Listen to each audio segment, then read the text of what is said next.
By year 3 in his business, Chris Husek was dealing with physical pain, sleepless nights. Some days he just didn't want to get out of bed. Now, the next year, he eliminated all of that and is on a path to $10 million in revenue.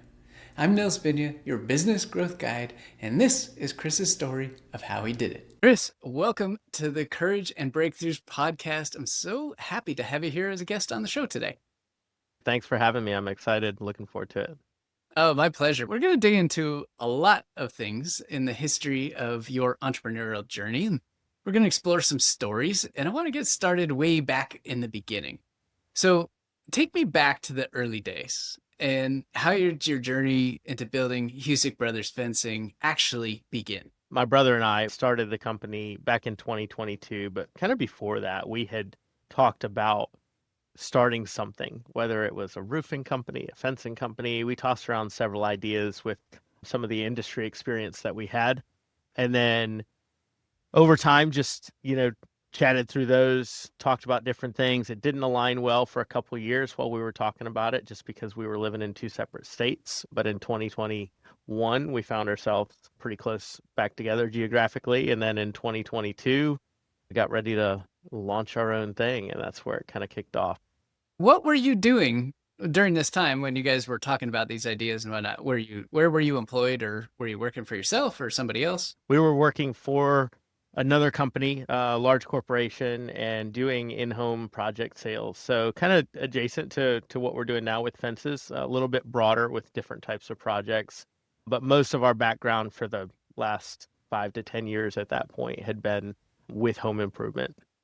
So you guys said for a number of years you were talking about ideas, and it's clear you had a passion for potentially starting a business at one point or another.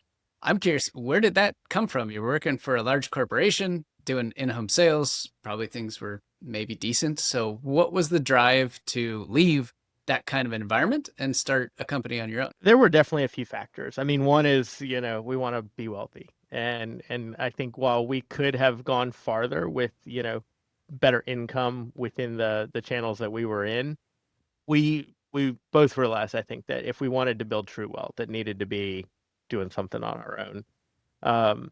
And so that was part of it. I mean, the frustrations of working for another company and having the rules get changed on you, time and time again. And just when you get used to something, they come in and change it again. And now that stuff still happens. It's just I'm on the other side of the equation. You're the one doing the changing. Exactly. Yeah. Yeah. But so those were the things, definitely the frustrations of that, but the also, kind of that appeal of being able to have the freedom of building something for ourselves and making it more of what we wanted it to be, rather than just having that dictated by those above us in the chain of command. You mentioned two really important concepts there, building wealth and freedom. I want to start with wealth. What does being wealthy mean to you? And actually, let me caveat that. What did being wealthy to you mean at the time? And then I do want to ask you, what does it mean to you today? And I was curious if it shifted. But at the time before you started the company, what did being wealthy mean to you? I'm so glad that you differentiated the two, because when I think back even, 4 or 5 years ago, kind of prior to us starting the company, wealth was Lamborghinis and Rolexes and yachts and, being able to travel the world and all those things. And I'm not going to turn down any of those things today if somebody wants to give them to me, but that has definitely shifted over time. So I think freedom of time was important to me, and that's something that stayed true until now, and I expect that to always be true for me. But really, the wealth of just not worrying about finances, having disposable income and, being able to help others. That's one of the things that it's always been important to me to be able to help other people. I'm, naturally fairly generous, and it's a lot easier to be generous when you have more than enough. And so that's something that I continue to look forward to, of just continuing to build that and being able to pass some of that on. What point in your entrepreneurial journey did that shift happen, where you went from the Lambos and Rolexes and yachts type of definition of wealthy to more about freedom and giving back? It's gradually happening. I don't, I would say I had the thought this past weekend, for example. I was with my son driving through town, and there's a car dealership, which is it's just a Mazda dealer, but I think it's the Mazda dealer, but they typically have some really cool cars, a couple like Porsche GT3s or something sitting out front. And I think it was Saturday morning, and I was driving by, and I thought, I'm going to glance over there, and if they have something cool, I'm going to swing in and look at it. And so they had a couple Porsches and a McLaren sitting out there. So, I got him out of the car, walked around a little bit, looked at him, and as I'm doing that, I'm thinking to myself, like, do I still want this? And I do. There's some piece of me that, it's been a dream, even if it's just to fulfill the childhood or teenage dream that I had, years ago. Something, still kind of pulls at me to achieve that one day. And so I think that I look at it now like it is still a goal that I want to fulfill, to do some of those things, but at the same time, it's not the draw that I had back then, which was, let me drive a Lamborghini that's a bright color so everybody can see me and know that I'm successful. Now it's, I just want to do it just for me. And so I think that there's been that shift, and I question, with where I am today and where I'm going 5 years, down the road, will I even want that for the personal reasons anymore? Or will it just not even be important to me in any shape or form? It's fascinating how things change, right? As a result of lots of pieces of experience that we go through in life, whether it's personal or professional or family or having a young son, right? It'd probably be hard to put a baby seat inside a GT3 or a McLaren. They're not exactly built for that kind of thing. No. Was there a particular moment in time where you realized that that just isn't the same as feeling as it used to be? I would say it's within the last year or so. I mean, it's hard to pinpoint anything specific. If there's maybe one factor that I could say kind of caused that shift, I don't know what to call it, but it's essentially growing the business, things getting harder, more challenging, more strained, whether it's in time or finances or all of the above.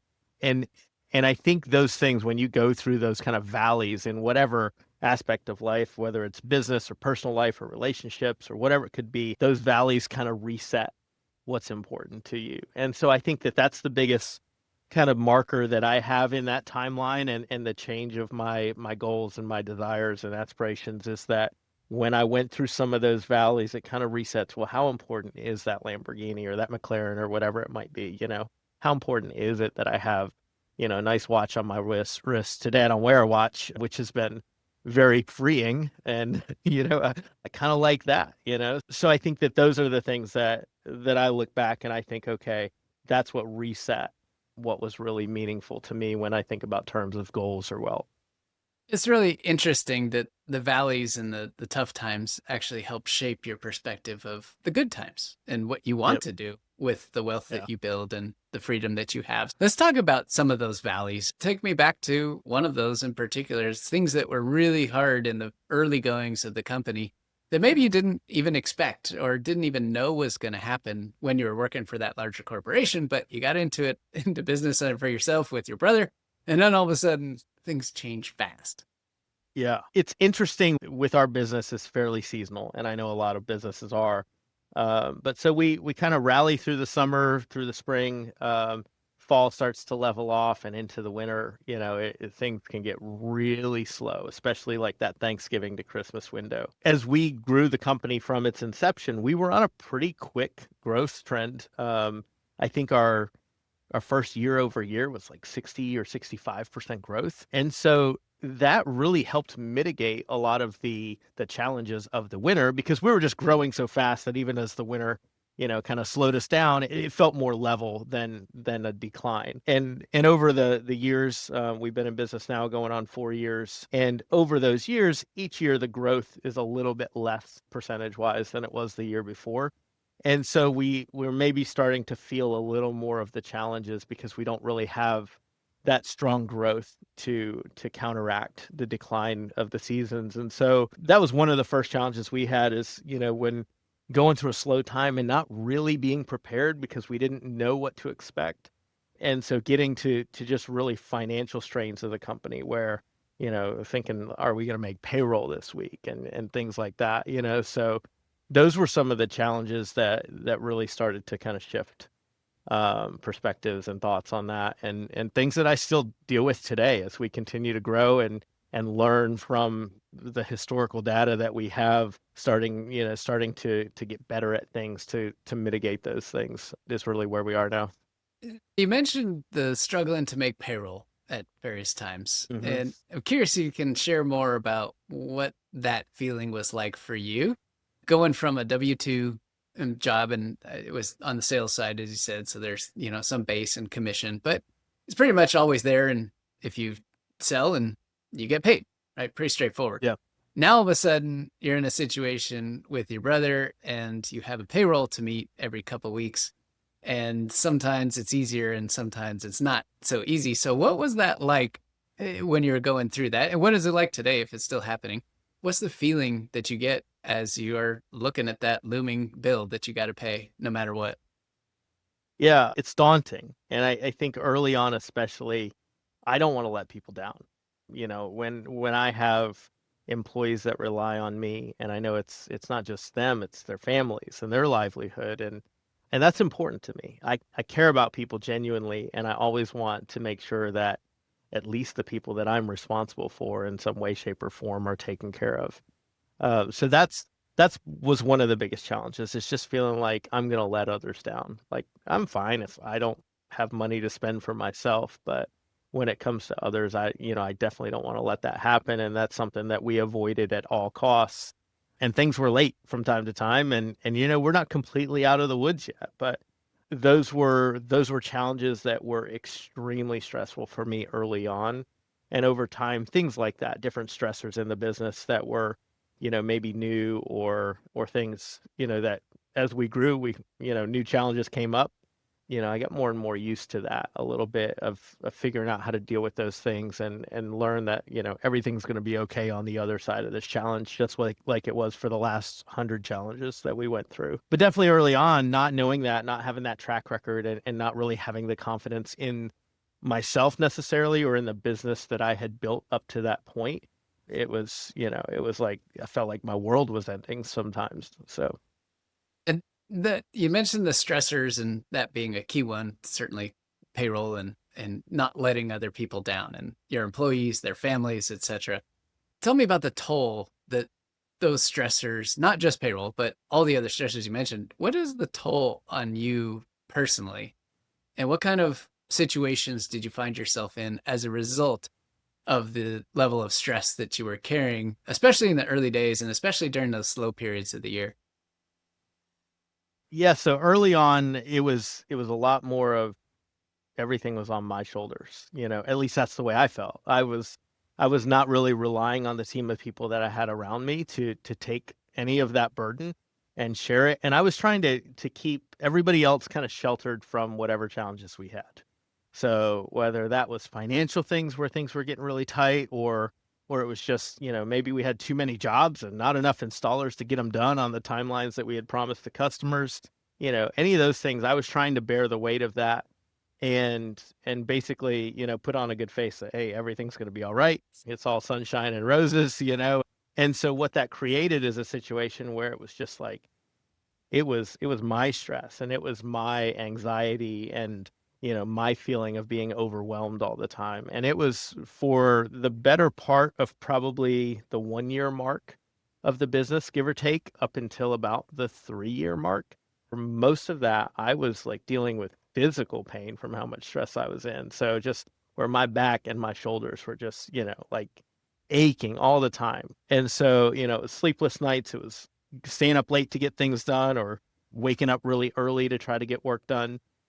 There were really so many factors of that, even, to the point where like there were certain days where it was just depression is the only way I know to describe it, that, I had so much stuff on my plate that I felt needed to be done and nobody else knew how to help me or knew how to do it good enough. And so I had to do it all.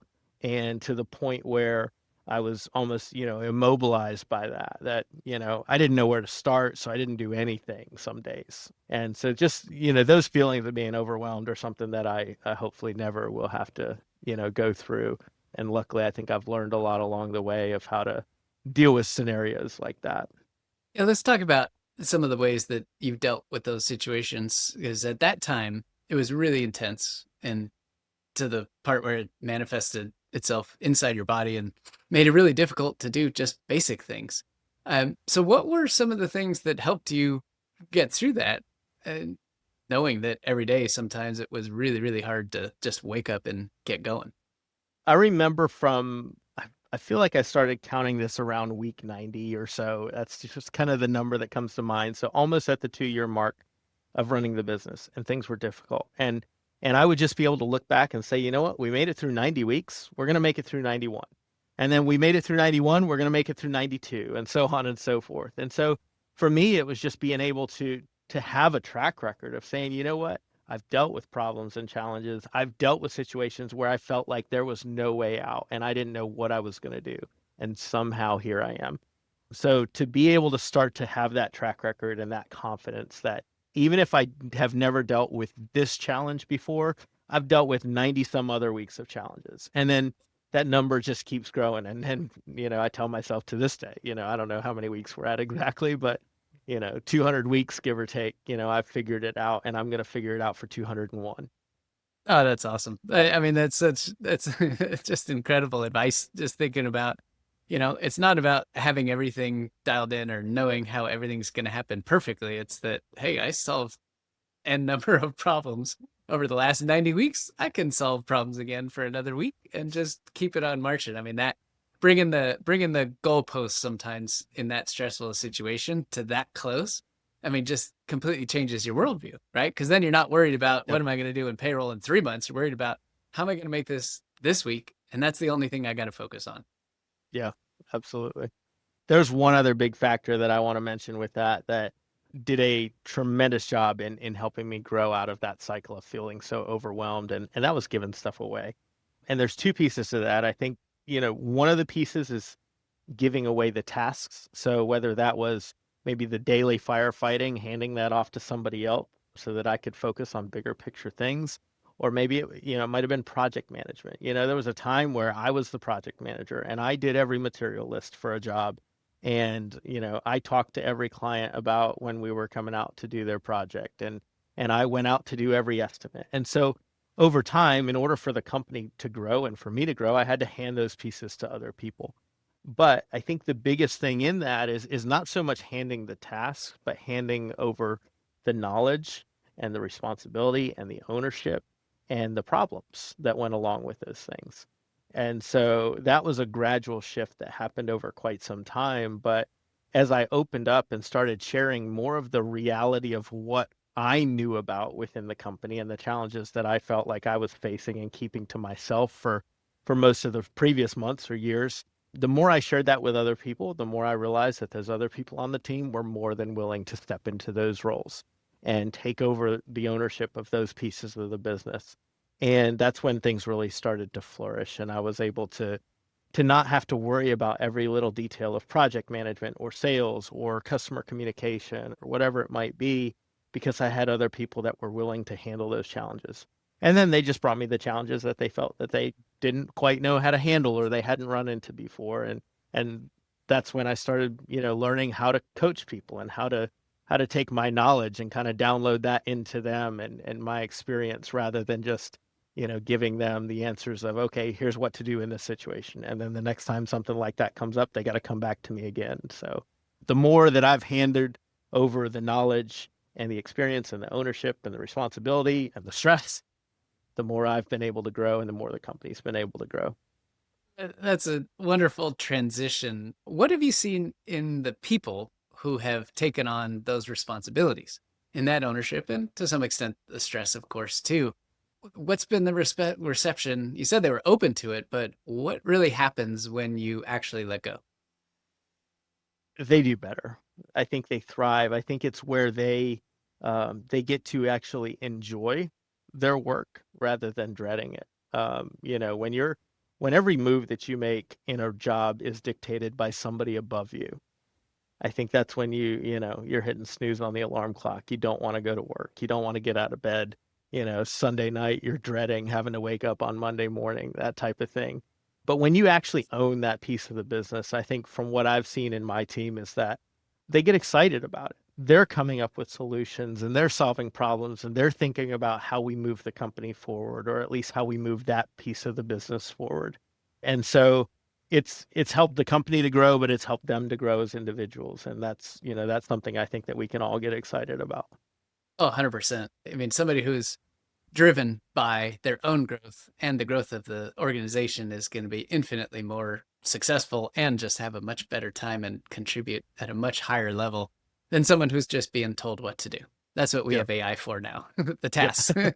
Yeah. But the gray matter, the thinking space, the solving problems, here's the outcome we need. How are we going to get there? That's the real juice, right? Yep. And that's what you've seen Absolutely. in the transition of holding everything to yourself to sharing it with others. Curious if was there a particular point in time that, I know you said the transition had been gradual, but was there a particular point in time where you said, I can't do this anymore? I have to make a change somehow, some way. I cannot continue in this same manner. Even if I'm solving problems this week, I just cannot continue this way in the future. Yeah, there were a couple times that come to mind. One was pretty early on. And to me, this was like the first mindset shift that I had since we started the company. At least the first big one that is, really marked in my brain. And that is, it was September of 2022. So we started in April. I think our first sale was early May. So we're maybe, 4 months in, give or take at that point. And we had been doing well on sales and marketing and just word of mouth, and things were starting to take off. And I didn't really have the team to support that yet. And so in September, I found myself where we started the company with crews out building fences. And I was getting out in the field a little bit just to learn and make sure that our processes were dialed in. But I wasn't typically the one building fences until about September. And we had sold too many jobs and we had kind of overpromised on timelines. We didn't figure things right. Maybe it was the weather. I don't remember what the factors were, but we got to the point where we just had to get these fences built and try to make sure that we were hitting the timelines that we had promised to the customers. And so there was a pretty big project that I was on and I was kind of leading it. I think I had both of my brothers out there for some of that. I had another person who's still with the company today that was out helping with that project. We had another project we were building, a couple miles away. And then I had all of our other crews out doing other projects. And so that's when things kind of started to fall apart with the business a little bit, because I realized I'm tied up all week long out in the field building fences.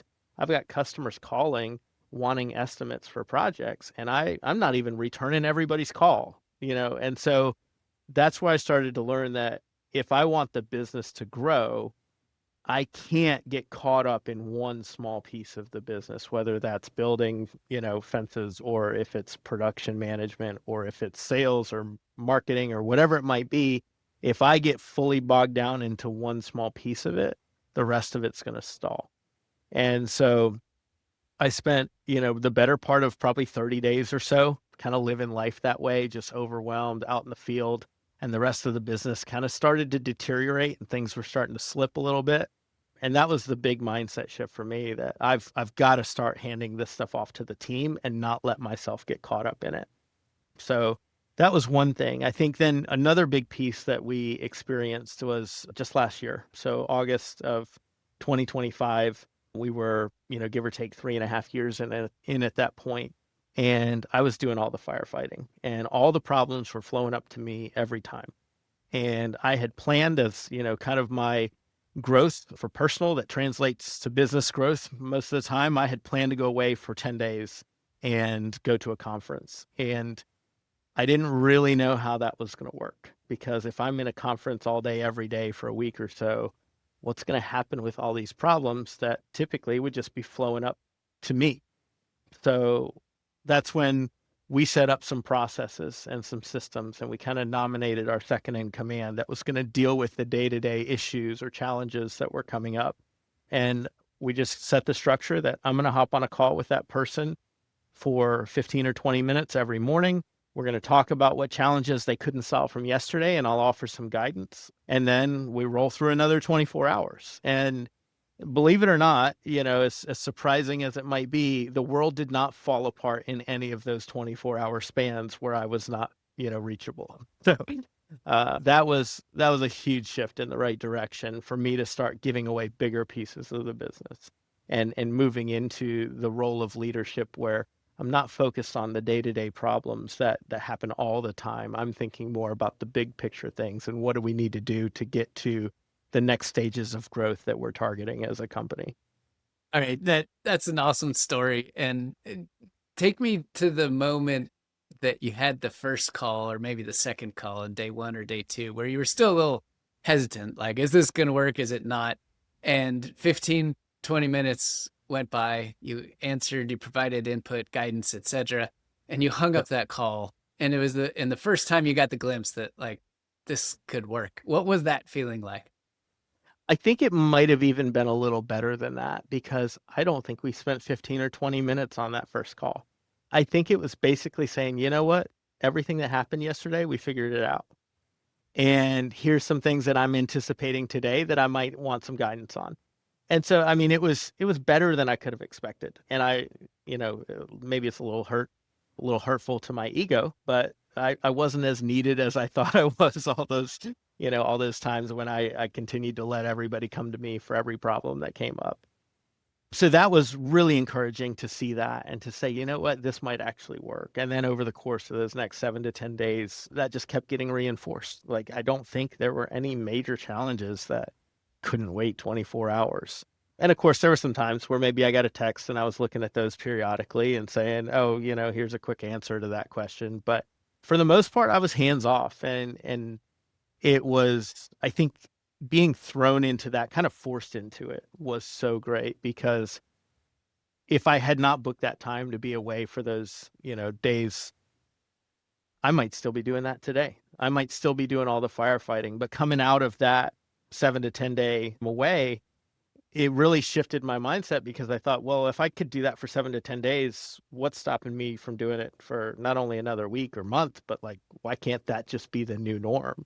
And so that's where we are today, that, those things don't always flow up to me anymore. We have some structured team huddles and different calls that I'm on, but now we're even getting to the point where I'm not involved in every team meeting that's happening. And so that continues to evolve and improve. And it's exciting to see the progress that the business can make when I become less and less of the bottleneck for everything.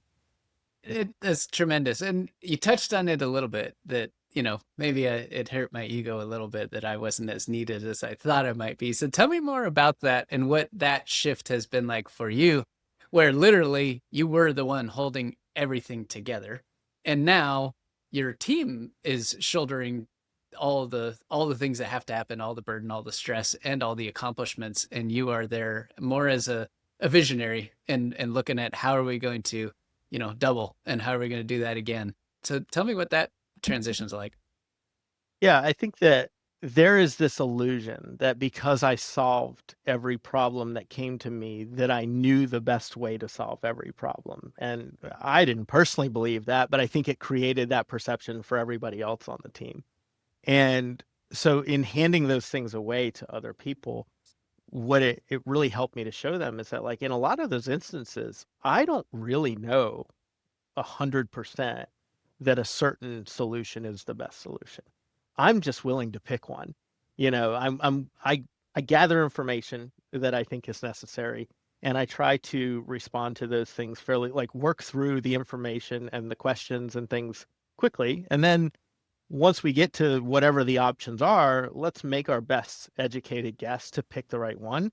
And if it works, great. That reinforces when we have to solve that problem the next time. And if it doesn't work, there's something for us to learn from. And so we can pull the lessons from that.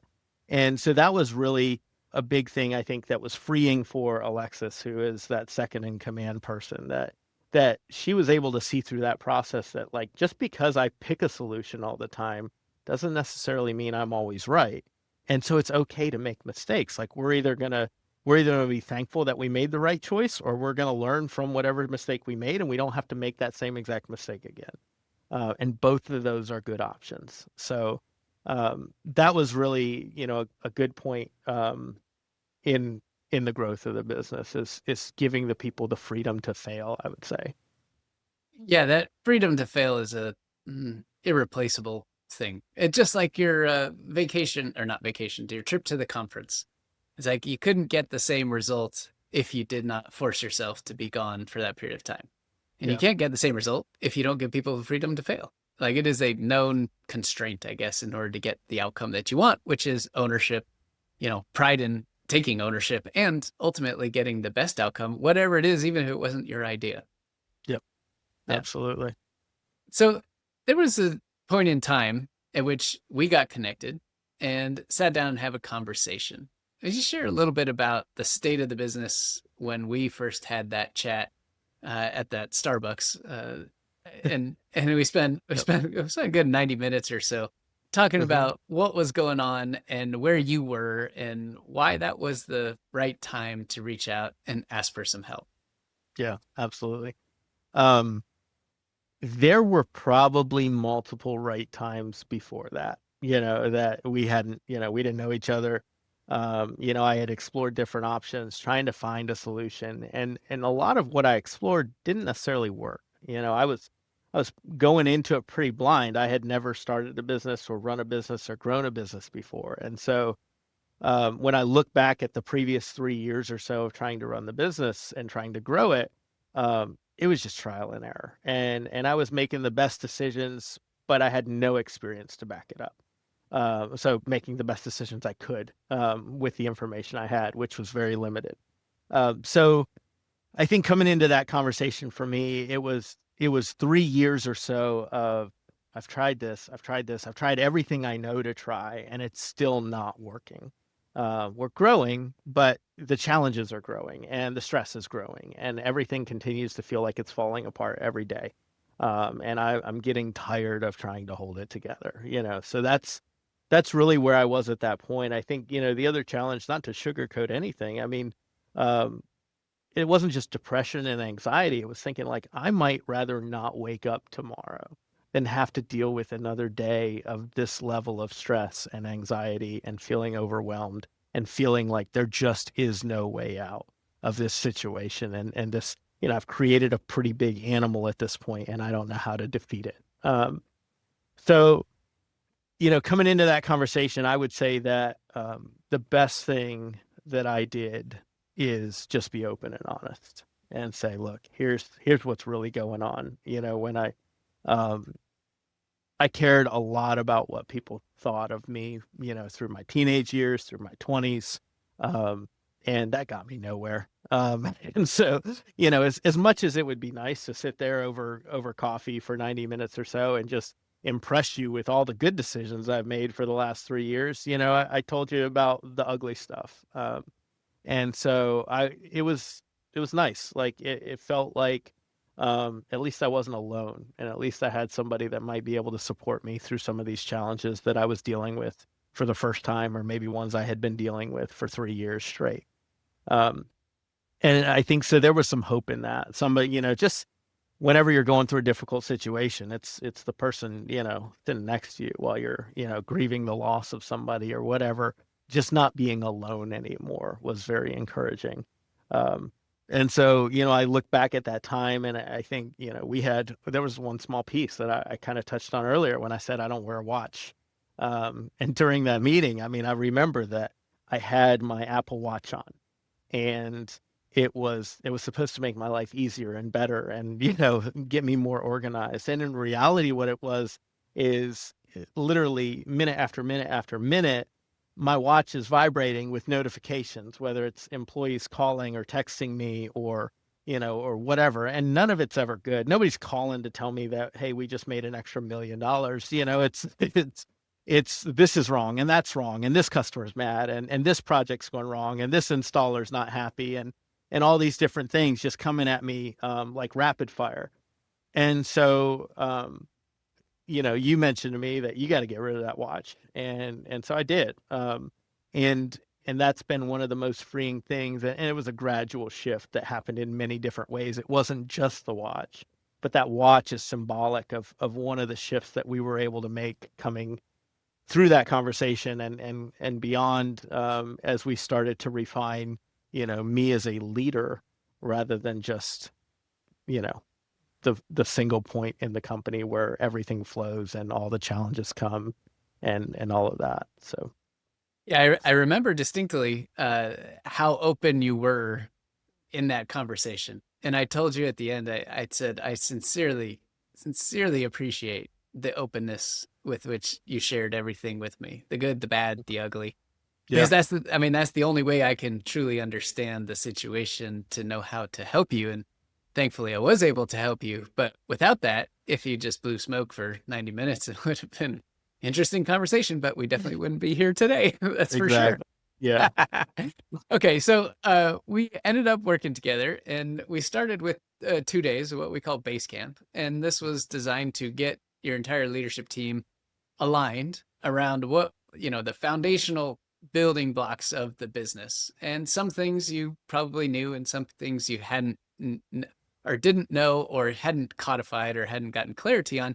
So, can you share a little bit about what your thoughts were going into those 2 days when you'd never been through an exercise like this in the past, and Yeah. what you thought coming out of those 2 days when we were done on that Friday afternoon? Yeah, absolutely. So coming into it, I didn't know what to expect, but if I expected anything, it was that we were going to spend 2 days talking about all the problems that we had as a company. And I was kind of hopeful that you wouldn't go, guys, this is too broken. We need to just, shut You it should down. just close up shop. Yeah. Uh, I didn't necessarily think that was going to happen, but I thought we would spend a couple days talking about all the challenges of the business and everything that was wrong. And then we would spend the next 6 months to a year trying to solve some of those problems. And that's the best way that I can summarize what I thought was going to happen in those 2 first days of base camp. And what Um, was the driver of that perception? Was that kind of how you viewed some of that stuff before? Had you had an experience like that? Like, where did that vision come from? Well, when I look back at things that we had done with the business, whether it was partnering with a marketing agency out of Texas, that I was going to invest this money in them and sign a 1 year contract, and then they were going to fix our marketing and get us more leads. Or, there was a different scenario we had with a sales training organization that we're going to sign on and sign a 1 year contract, and then over the next 6 months or a year, they're going to kind of rebuild our sales program and help us with that. So I had similar things that I thought were going to solve some problem or maybe all the problems of the business. And those were very slow processes that, over time we saw little to no results. And they ended up being some of the mistakes that I look back on that I wish I could get, those, not only those months back, but that money back, that we invested. And so, I didn't obviously I didn't think any of those were a mistake when we initiated those agreements. And so I didn't think it was going to be a mistake working with you. And I thought we were going to really make progress, but I had never done anything in the business up to that point that had such quick and impactful things that as what we started to experience, through those couple days of base camp and beyond. So I think really it was just the historical mistakes that I had made that led me to a perception of this is going to be a slow process at best. And I was, if anything, just hopeful that we'd solve a couple problems over the next 12 months. And what did you walk away with at the end of 2 days together? That Um, beginning. yeah, it didn't even take 2 days. I mean, day one by lunchtime, I felt like we had actually solved problems, not just talked about them. And so that was incredible that coming out of those 2 days, at the end of it, I won't share too much about that process, but we started off with identifying some challenges in the business and at the very beginning of those 2 days. And by the end of that, we had solved every challenge we talked about, or at least had a plan in place to solve it. So it wasn't going to be 12 months to figure out what we're going to do to fix this problem. It was, we know what we're doing and we have a plan. And if we need to make some adjustments along the way, that's fine. But we're actually going to be moving forward by the time we exit this 2 day meeting. And some of that motion actually happened within the first 2 days. So that was great. Yeah, I remember your comments about, that lunchtime that we got so much accomplished. And as we went through As we go through that process, we do list out all the problems first, but the goal is not to just address the problems. We address the underlying root causes of those problems. Yeah. And by the end of the 2 days, then we circle back to the problems and we say, have we solved them? And that's when everybody's eyes opened up. I remember being like, oh my gosh, how do we do that? I said, Yeah. well, that's the beauty of the process, right? That's why Yep. we get them, we surface them, but we actually address the underlying causes. And when we address those, then we can actually address the real problems, because their problems are Yep. just symptoms of the underlying issues. And that's what Yep. we're really addressing those 2 days. So Absolutely. we've been working together now. That was almost a year ago. We're coming up on a year here. Yeah. And we meet every quarter. We review the last quarter. We build the growth plan for the next quarter. At the beginning of this year, we built the growth plan for the entire year. You share a little bit about what it's like to go through those planning sessions on a quarterly basis and the annual session that we did, and what it gives you, the visionary and CEO, that you didn't never had before. We were working together, and even after you had started making progress and helping to transition things off your plate. But what is it like to have this kind of a rhythm in place, and an outsider like myself outside the business come in and help you do this planning on a quarterly and annual basis? Yeah. It's huge. I think the biggest, um, the simplest explanation that I could give of the shift that's happened for us is that prior to working with you, every problem that came up, I would try to solve it. And my plan was just grow, grow, grow, grow, grow. And unfortunately, I was growing the problems as much as any other piece of the business. Uh, but when people would ask me, well, what's your goal for this year or next year or whatever it was, I was like, I don't know, just do as much as I can. Like, um, so having the mental shift, not just for myself, but for everybody on the team, to say, we're going to set the goal farther out, and then we're going to reverse engineer that to what we need to do today or this week or this month. So that restructuring has been huge for us, and that's really built the momentum. I mean, we were spinning our wheels, going in circles with trying to solve today's problems and trying to grow a little bit, but without having that North Star of where we're supposed to be aiming. And so I think back at multiple pieces of the business where we greatly deviated from what we were really trying to achieve because we didn't have that target to focus on farther off in the distance. And so making that shift for us was big. Um, and then just working through that process, having the rhythm that you talked about of setting those goals, with an annual time together, and then some quarterly meetings, and then we break it down and we have weekly leadership meetings, and so those are all the pieces that I think are just the course corrections that continue to keep us aligned with those far off goals. And it's exciting to see the momentum and the progress that builds. And it happens in all of those different time frames. It happens in quarters, and it happens in days, and it happens in weeks, and so it's just great to see what can be accomplished when we actually have a real goal that we're aiming for, rather than saying, oh, we just need to grow and we don't know what that means. And that everybody's in agreement on exactly, or I should say aligned and in agreement on Yep. exactly where you're going, what you're going to do, how you're going to do it, and how everybody's going to contribute to that, because every Yep. single member of the leadership team owns some piece of that plan, and it's not just you. That's the best part. Yeah. Getting back to the Absolutely. freedom piece that we talked about, and building wealth in terms of that definition of what it means for you now. Now you have an entire leadership team that is shouldering the weight of the company and the growth of the company, and it's not all on your shoulders. And how does that feel today, looking back, over the last 5 years, compared to what you might have thought early on, even in the Lambo days, like what running a business would be like? How's it feel today to be at this point that you are right now, which you've never been at before and will never be again, because it's going to change and evolve? But how does it make you feel today to be in this position? It's great. It's exciting to see the shifts that have happened over the last 9 months or so. Um, and to think that we can make that much progress in the way we lead, the way we run the company, the way we set our goals, and the way that we align with each other, within less than a year. then what are we going to do in the next year or the next 5 years or 10 years or whatever it might be? Um, and so I'm very excited to see that continue to evolve, like you mentioned. But it's every, I won't say every day, but every week there's progress.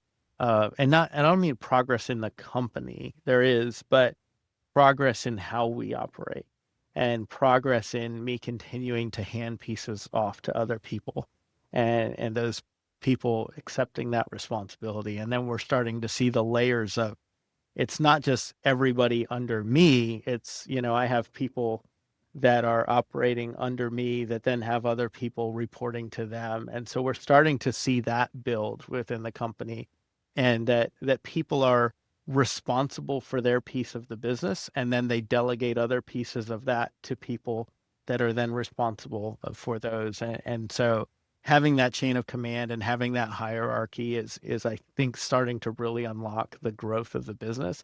And I'm so excited as I feel like I'm, at the beginning stages of this, but to say, well, it's not just about me becoming a better leader. Part of me becoming a better leader is teaching other people in the company how to become better leaders.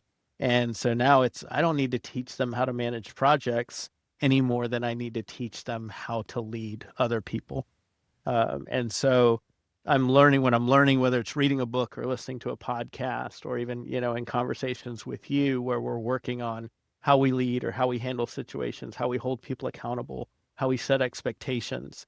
I'm then taking those lessons that I learn and I'm trying to teach them to the other people. And that's where I think the company's really going to start to flourish, when I'm not the only leader of the company, but I'm one of many. Oh, that's the essence of great leadership right there. You hit the nail on the head, right? We do everything possible to ensure that other people are successful. It's not Yep. about us, it's about other people. And that feels incredibly good, right? When you Yeah. are able to share some of those tools and tips and techniques and help people work through problems, and all of a sudden they see a different future for themselves, or they see a different way to handle a solution, or they see a different possibility. And all of a sudden they want to do more and more and Yep. more because you help them, as opposed to just, keeping them, your job is to do X. That's the only thing you do. And their creativity just disappears.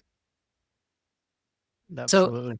Chris, if you never reached out and we had never had that conversation and you never were vulnerable enough to share all the challenges that you were going through at a real personal level and objectively look at where the business was, what was going on inside it, and what was going to happen, where do you think things would have ended up if you never made any of this change a year ago when we started putting all the rhythm and structure and accountability in place? Yeah. It's really hard to say. When I look back at some of the challenges that we've gone through, since you started working with us, um, some of those felt, pretty massive and daunting, and that, there was a narrow margin by which we might succeed through some of those challenges. And so to think that if we had gone through those same times and those same challenges without the guidance that we had from you, um, I feel like it's unlikely that we would have survived those things. Um, Survived as you in the know, business wouldn't have yeah, survived? Or do you mean survived as in like, I don't even want to show up to work tomorrow? yeah, I think some of both for sure. Yeah. But yeah, that the business likely would not be in existence today had Mm. we not started this process last year when we did. Um, and it's really exciting to see the momentum that we're building. And you and I have chatted about some of this recently, but it's just incredible to say we're going from bleeding money um and having challenges, and every day and every week the problems get bigger and there's more of them and all of that, to where now we're actually chipping away at that stuff and we're gaining momentum, whether it's in our in our pipeline of production. We're starting to build momentum. We're building momentum from the financial aspects of the company. We're building momentum in playbooks and in training and in growing the company and growing the team. And we're building momentum in how we're teaching leadership to the other people in the company, and all those things. And so it's so exciting to see as that shift has started to happen over the last several months or several quarters, that it felt a little bit, the progress and the problem solving felt relatively quick. But now the actual benefits of whether it's profitability or whatever, or revenue or just team development, like we're starting to see that grow at a more rapid pace every month and every quarter. And so I'm excited to see where that's going. And I'm really excited as the weight of those challenges starts to come off of the company, starts to come off of me. I know there's going to be new challenges coming, but that momentum is going to help us be even more successful and solve things even more rapidly. So I'm really excited for what the future holds in that aspect. That's phenomenal. I love it. All right. So in our annual planning in January, we set a very aggressive growth target for this year. Yeah, And I would like to ask you if you'd be open to sharing that so that it is absolutely. a publicly stated thing of what Yep. you are planning to do this year. What's the target from a revenue perspective? Yeah. So for context, first of all, we closed out last year at about 3.3 million. Um, and that was again our lowest year over year growth to date. It was about 33%, which is by no means small, but it felt small to us after our first 3 years. And we set our goal this year at 10 million. And that's kind of my North Star right now with most of the decisions and the strategizing that we're going through. Um, and it's an aggressive goal, but it's an achievable goal, and that's exciting. Um, with the seasonality of our business, I feel sometimes that we're we've got to do a lot early on. It's like compounding interest. The more we do right now, the more it's going to pay off later.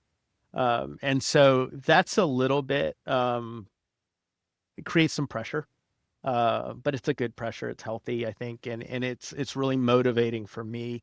And that really has created a lot of the momentum in the company. Some of the things we're doing, even before I hop on this call, are because we set a goal of $10 million. And if we had said we're going to go from 3.3 million to 4.5 or whatever it might be, another 30% or so, then I wouldn't even have the motivation to do some of the things that I'm working on right now, because we don't need that to get to 4.5. But kind of think into that science of scaling type mentality. If we want to get to 10, we've got to make some major improvements. And so I'm just excited about that. Sometimes I feel like I'm the only one that thinks 10 is really achievable. But it's nice to just have that context when we have meetings and when we talk about different challenges in the business or ways that we can grow. Um, Having the framework of, well, if we do option A, does that have any chance of getting us to 10 million? And if we do option B, does that have a better chance? Okay, well, then maybe we should be leaning more towards option B, even if it's more work, even if it's less fun, even if it's more risky. Whatever those factors are, our comfort zone will not get us to $10 million this year. And so just being able to continually kind of, lead the team forward and have that draw of a $10 million goal. And I will be very happy to miss it and know that we pushed for it. I would much rather miss a $10 million goal by $2 million than to beat a 4 million goal by $5 million. Isn't that fascinating? That's Yeah. that's so good. And the science of scaling that you brought up there is just such an incredible book and work done by Dr. Benjamin Hardy. You and I have talked about this at length, and we've used the approach of setting impossible goals. And I remember when we set that goal, it was very clear, like we have no idea how we're going to hit it. And that was totally Mhm. a-okay. That's part of the exercise because, as you noted, if once you have that goal, then it's things start to filter out that are completely irrelevant or not even possible of helping you reach that goal. And all of a sudden you get a lot more clarity about what could actually drive the needle and actually move it to get to the 10 million. And it takes a lot of courage. I do want to commend you for that and championing this, getting the rest of the leadership team on board and having everybody bought into that. Cause it's really easy to say, oh, 10 million, we did 3.3 last year. There's no way we're tripling this thing, right? It's almost Yep. exactly triple. There's no way. And it's just it's easy to put it in a pie in the sky scenario and just be like, oh, well, Chris is off his rocker, whatever. Yeah. But that's the beauty of when we put the goal together. And then all of the annual planning was built around that goal. So everybody Yeah. had a part in building that goal. It wasn't something where you just showed up and said, we're doing 10 million next year, go figure it out. Right. We had to bring the entire team along. And that's where some of this incredible, camaraderie, relationships, magic, all of that comes into play in a leadership team that's 100% aligned around the goal. And then you are championing and spearheading this through and through, which is just awesome to see. Yeah. It's big, and it feels big, and it's fun to me. I've always been one to be looking at the scoreboard all the time. Back when I was in sales, I want to be at the top, but I want the whole team to be successful. I want the whole team to have the biggest week we've ever had. And so I'm very much motivated by setting big goals and going out and trying to achieve them. And so that's exciting for me. But the big piece too is it doesn't just dictate what we need to accomplish. It dictates how quickly we need to accomplish those things. And so that generates this rapid momentum of, there are things that I worked on today that I would have, if we had a $4 or $5 million goal this year, I would say, yeah, we are going to need to do that. We need to make sure that happens this year.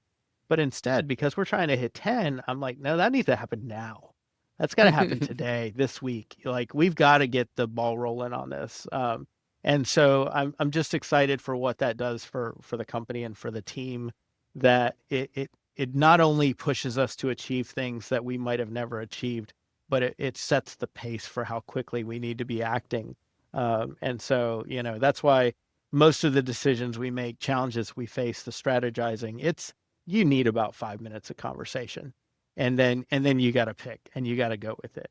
And we can sit here and we can debate for months or years or decades about how we could hit 10 million or 100 million as a company. And all that debating will not get us anywhere. And so, the action and the freedom to fail has been very impactful for us in building that momentum for the company.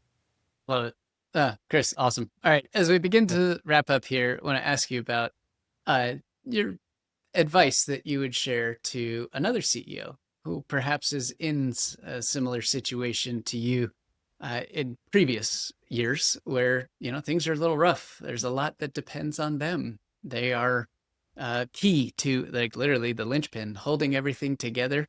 And you've been in that seat. You've transitioned through it. You're on the other side and still constantly evolving always. But what advice would you give to somebody who's kind of in the thick of it where you were a couple of years ago? Yeah. Don't wait to implement good advice when you know it's good advice. I think back to, I don't know when this was. I would say it was probably 2023. And I went to a leadership conference, and I remember somebody, Craig Groeschel, gave a talk during that conference, and he talked about, I don't even remember the specifics of the challenge, but some things that in a team that he led that were not going great. And he had kind of kept that all to himself for a long time and sheltered the rest of the team from whatever those challenges were. And he talked about a meeting he had with that team where he basically said, I've failed you guys as a leader. And um,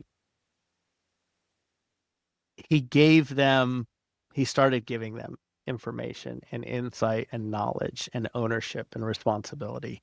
And out of that came the flourishing of that organization, because it was not just about Craig Rochelle as the leader anymore. It was about what everybody could accomplish once they had the insight and the knowledge and the responsibility and the ownership of those different pieces of it. And so I look at that, and I heard that in 2023, and I didn't start implementing that until the end of 2025. And so, I have no regrets, but I have to think that had I implemented that lesson 2 years sooner, that I probably would have gotten a little farther in that time. And whether it's in leadership development or revenue for the company or whatever, I know that held me back. So that's one big thing is that, when you learn good lessons, try to apply them as quickly as you can. Um, I think for me, that really ties into being willing to like let other people fail at the things that you're not perfect at either. Like stop telling yourself that you're the best person for every role in the company because you're not. And even if you are the best salesperson or the best project manager or the best customer service or whatever it might be in your organization, you cannot be the best at all of them. And as long as you keep trying to control everything and you worry about other people not doing it as well as you will, you're not doing it as well as they could. And so, that's probably the second most important lesson that I've continued to learn over the years was just that everybody else can do things better than you can do everything. Mm-hmm. Love it. Chris, fantastic advice. Appreciate that so much. All right. Where can people find out about Husek Brothers Fencing if they're looking for a fence? Absolutely. If you're looking for a fence, southeastern North Carolina is our current territory. I'm sure it'll be expanding over the coming years, but just husekfence.com, Husek. Husekfence.com is where to find us. Just search for Husek Brothers Fencing. We were blessed with a rare name, so there's not a bunch of other things that are going to pop up. Perfect. All right, Chris. Well, it's been an absolute pleasure. You are the great embodiment of everything we do here on the Courage and Breakthroughs podcast. You shared some incredible stories of how you faced fear, you blazed new paths, and you put yourself in an incredible position as compared to where you were before. Your company's on its path to 10 million bucks. I am incredibly honored to be a part of your journey as your guide and very thankful for the opportunity to be able to work with you in our very first conversation over a year ago. And you being just as open and vulnerable as you were. And that's what started it all for us. And it's just been an absolute pleasure to see you grow and build this leadership team and take it to the next level. And we're going to keep doing that over and over and over again. And as you noted before, it's just fun. We have a lot of fun, especially in our sessions, right? Yeah, it's always fun. Thank you, Nils, for your time and the invitation to join you today. It's been great. It's so wonderful to think back on some of those things and to be able to reflect on the progress that we've made as a company, that I've made as a leader, that my team has made.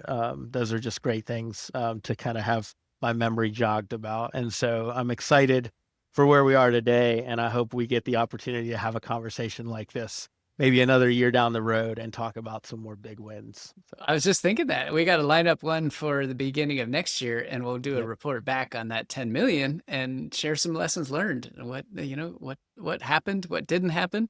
And if you're open to that, we'll definitely do it again. Absolutely. Can't wait. There you have it. Another great episode of the Courage and Breakthroughs podcast. If you'd like to continue the conversation, go to nilsvinje.com. That's NILS. V as in Victor, INJE.com. You'll be able to listen to past episodes, apply to be a guest on the show, or connect with me. And until next time, thanks for listening, and I hope you have a wonderful rest of your day.